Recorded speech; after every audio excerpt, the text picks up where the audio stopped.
Donc, du coup, pour finir un peu cette discussion, t'en es où en ce moment? Comment tu vois la suite de ta carrière, sachant que tu es passé un peu d'un stade où tu as développé une nouvelle compétence que maintenant tu as bien acquise et du coup qui t'a permis de passer un peu de t'es exécutante à un stade un peu plus de consulting. Tu as développé les compétences aussi de l'aspect freelance, d'aller trouver des clients, de prospecter. Comment est-ce que tu vois la suite et comment est-ce que quelles sont les choses que que tu fais actuellement, pardon. J'ai pas mal évolué ces dernières semaines et ces derniers mois. Disons que au départ, comme j'avais peur de manquer de clients, je prenais un petit peu tout ce qui arrivait. Je me suis retrouvée assez débordée avec des clients qui me convenaient pas forcément. Donc là, mes dernières actions, on va dire des dernières semaines et derniers mois, ça a été de me séparer de certains clients et de refuser d'autres clients. Euh, donc maintenant, je sais beaucoup mieux qualifier mon client. Donc je vais travailler avec les gens qui m'intéressent particulièrement et avec qui voilà et mettre de côté ceux avec qui je pense que c'est pas un bon investissement ni pour moi ni Hmm. pour eux. D'accord. Donc je me suis vraiment recentrée moi-même hein, sur mon positionnement. Hmm. Ça marche pour moi aussi. Pouvoir qualifier avec qui j'ai envie de travailler, avec qui j'ai pas envie de travailler. Voilà, comme j'ai plusieurs demandes, je peux me permettre de faire ça aujourd'hui, Hmm. ce qui est quand même une bonne avancée dans une carrière de freelance, je pense. Ouais. Euh, donc voilà, je vais me centrer aujourd'hui sur les clients avec qui ça marche et avec D'accord. qui il y a des bons résultats, avec qui je n'ai pas besoin de me justifier, de justifier mes tarifs et de voilà. Ouais. Je sais que ça marche, je sais que ça leur rapporte de l'argent et je m'évite du stress et voilà, je veux pouvoir m'investir dans des clients, dans mes clients à quasi 100%. Donc je vais limiter le nombre de clients que j'ai en parallèle. Mais en même temps, je continue la prospection parce que je pense que c'est toujours très intéressant de maintenir en fait des premiers appels, des premiers rendez-vous.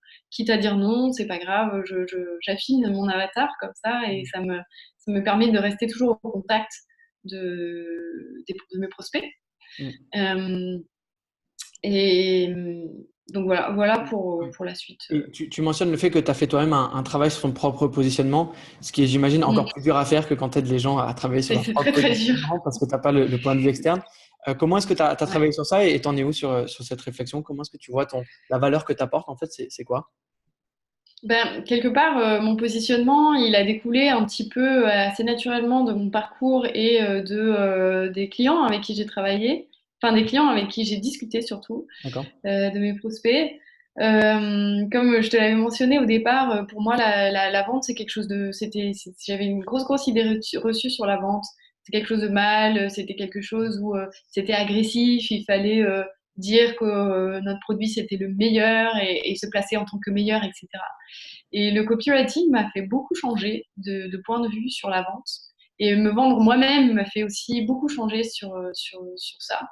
Je me rends compte qu'au final, ben, effectivement, si tu te centres sur l'autre, il y a déjà la moitié du boulot qui est fait.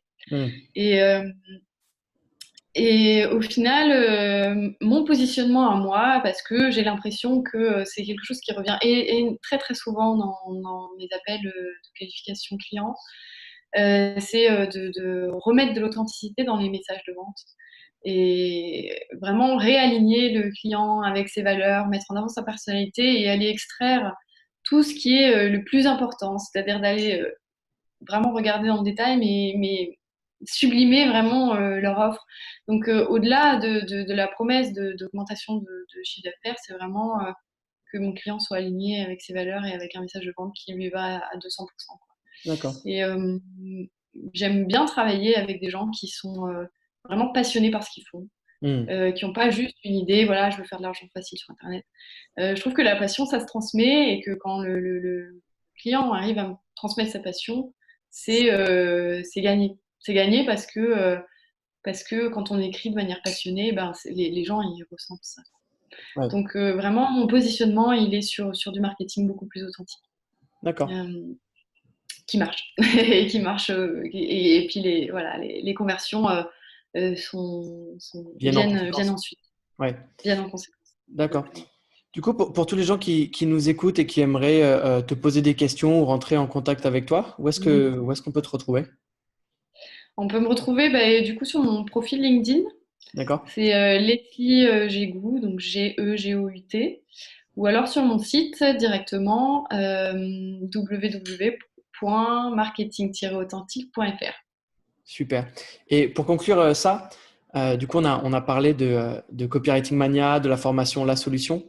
Euh, donc, pour les gens qui ont envie de se former dans ce milieu-là, que ce soit de se lancer en freelance ou de se former en copywriting, ces formations, je pense, fonctionnent bien et on en a de bons retours. Est-ce que tu aurais une dernière note à ajouter sur ça ou quelque chose qui t'a marqué dans ce parcours de formation que tu as fait avec Marketing Mania?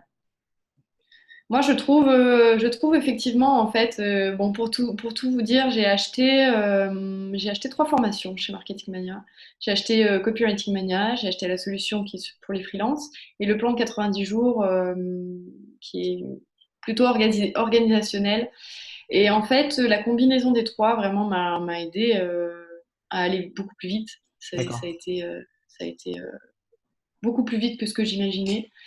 Euh, le copywriting, c'était vraiment pour me former dans l'aspect technique des choses. Ensuite, la solution, ça m'a évité un nombre incalculable d'erreurs sur comment mener voilà, comment agir avec ses clients au final, du premier appel à la production.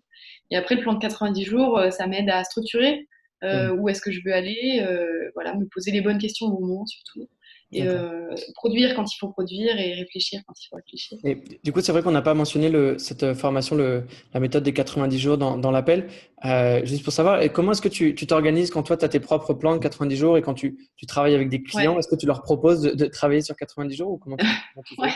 Ah oui, tu Oui, fais oui, ça. on fait des plans de 90 jours aussi. Ouais. Ouais, parce que bah, comme on a des missions très longues, Ouais. c'est bien de savoir où on va. Je leur pose toujours quel est leur objectif. C'est hyper important parce que bien souvent, ils me contactent pour une page de vente, mais ça doit aller dans un objectif beaucoup plus global. Quel est l'objectif que vous voulez atteindre avec ce business? Enfin, cette question, elle est centrale et on se la pose pas toujours.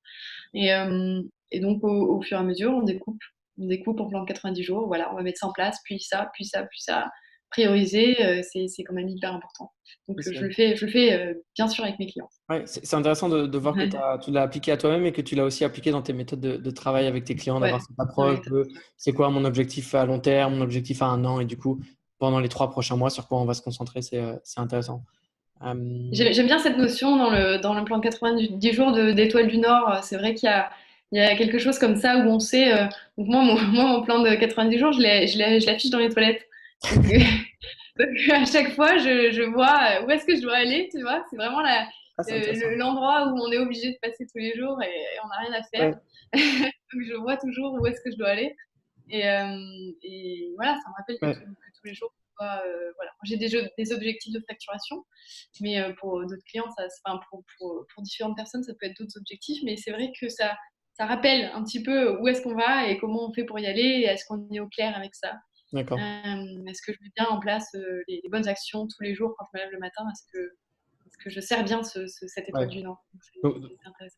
donc, pour tous les gens qui ont envie d'y voir plus clair, d'avancer sur leurs objectifs et de les bloquer, au lieu de regarder Instagram aux toilettes, il vaut mieux afficher le plan de 90 jours et de continuer à regarder l'étoile du Nord. C'est un bon C'est conseil à prendre de tout ça. Mm. Et ouais, de manière générale, c'est vrai que l'approche des 90 jours est intéressante et on a lancé récemment un programme de coaching dans les insiders que je gère et au final, on est parti directement sur l'idée qu'on va travailler avec ces personnes à chaque fois pendant 90 jours avec un objectif précis et pas de simplement avoir un suivi où on voit est-ce que les choses avancent, est-ce que les choses avancent pas. C'est vraiment de se dire, on fait un projet de A à Z, on a l'objectif précis et semaine après semaine, on avance vers ça. Mm. Les plans de 3 mois fonctionnent vraiment bien pour ce genre d'approche. Ouais. Et quand on est à son compte, c'est quand même très très facile de se perdre dans les détails, de se perdre dans des projets annexes. Euh, c'est d'autant plus vrai pour mes clients en plus, parce il y a Ouais. tellement de choses à gérer quand on a un blog, entre le contenu gratuit, les Instagram, YouTube, Facebook, etc. C'est bien de toujours. Enfin, on peut passer un an à faire que ça, quoi. Donc, Ouais. c'est bien de savoir où on va à chaque Et, fois. et une partie de la valeur que tu apportes est d'aider ces personnes à recentrer leurs efforts sur cette là où au final, toi, c'est facile parce qu'une fois que tu vois le plan, tu peux le dire facilement sans avoir d'émotion impliquée dans tout ça. Non, là, il faut se concentrer sur telle et Exactement. telle tâche, ça qui va avancer. Et rien que ça peut amener énormément de valeur. Je le vois dans le coaching où les gens, en quelques semaines, on a avancé sur des mois de travail parce que on a enlevé toutes les distractions et les choses qui sont un peu Ouais. émotionnelles, où on va vouloir tout à faire fait. ça parce qu'on a entendu que c'était bien, ou sans se rendre compte, on va perdre du temps sur l'écriture de choses qui ne vont pas directement résoudre le problème et l'objectif qu'on est en train d'essayer d'avoir. Super. Merci pour cette discussion. Du coup, on peut te retrouver Merci, sur Paul. LinkedIn et sur ton site marketing-authentique.fr. C'est bien ça? Exactement. Ouais, c'est ça. Super. Merci et puis à la prochaine. Merci, Paul. À la prochaine. Ciao. Salut, c'est Stan, j'espère que vous avez apprécié cet extrait du podcast Marketing Mania. Bien sûr, vous pouvez retrouver l'ensemble des épisodes du podcast, y compris les instructions sur comment vous abonner sur l'application Apple Podcast ou sur votre téléphone Android en vous rendant sur mon site à l'adresse marketingmania.fr/podcast. Je vous ai mis le lien dans la description de cette vidéo.